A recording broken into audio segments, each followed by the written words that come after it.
कैसे हराया असं म्हणणाऱ्या एमआयएमच्या नगरसेविका सहर शेख आता अडचणीत सापडल्यात। शासकीय यंत्रणांची दिशाभूल करत जातीचा बनावट दाखला मिळवल्याची तक्रार करण्यात आली आहे। ठाणे तहसीलदारांना या प्रकरणातील त्रुटींवर बोट ठेवलंय। तर यामुळे आता सहर शेख यांचं नगरसेवक पद आता धोक्यात आलंय। या प्रकरणी फौजदारी गुन्हा दाखल करण्याची आणि दाखला रद्द करण्याची शिफारस करण्यात आली आहे। बोगस जात प्रमाणपत्र सादर करून निवडणूक लढवली असल्याचा आरोप आता सहर शेख यांच्यावर करण्यात येतोय। यूपीचे रहिवासी असूनही महाराष्ट्राचा ओबीसी दाखला त्यांनी मिळवलाय।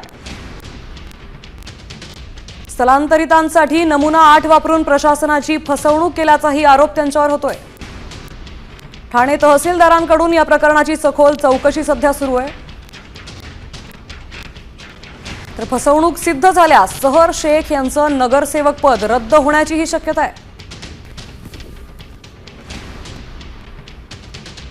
कैसे हराया असं म्हणणाऱ्या एमआयएमच्या नगरसेविका सहर शेख आता अडचणीत सापडल्यात। शासकीय यंत्रणांची दिशाभूल करत जातीचा बनावट दाखला मिळवल्याची तक्रार करण्यात आली आहे। ठाणे तहसीलदारांना या प्रकरणातील त्रुटींवर बोट ठेवलंय। तर यामुळे आता सहर शेख यांचं नगरसेवक पद आता धोक्यात आलंय। या प्रकरणी फौजदारी गुन्हा दाखल करण्याची आणि दाखला रद्द करण्याची शिफारस करण्यात आली आहे। बोगस जात प्रमाणपत्र सादर करून निवडणूक लढवली असल्याचा आरोप आता सहर शेख यांच्यावर करण्यात येतोय। यूपीचे रहिवासी असूनही महाराष्ट्राचा ओबीसी दाखला त्यांनी मिळवलाय। स्थलांतरितांसाठी नमुना 8 वापरून प्रशासनाची फसवणूक केल्याचाही आरोप त्यांच्यावर होतोय। ठाणे तहसीलदारांकडून या प्रकरणाची सखोल चौकशी सध्या सुरू आहे।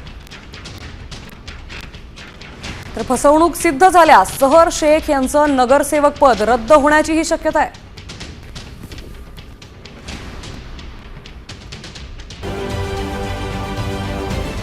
महाराष्ट्रातील सर्व बातम्यांचे विश्वासार्ह व्यासपीठ सकाळच्या सर्व सोशल मीडिया प्लॅटफॉर्मला लाईक, फॉलो आणि सबस्क्राईब करा। तसंच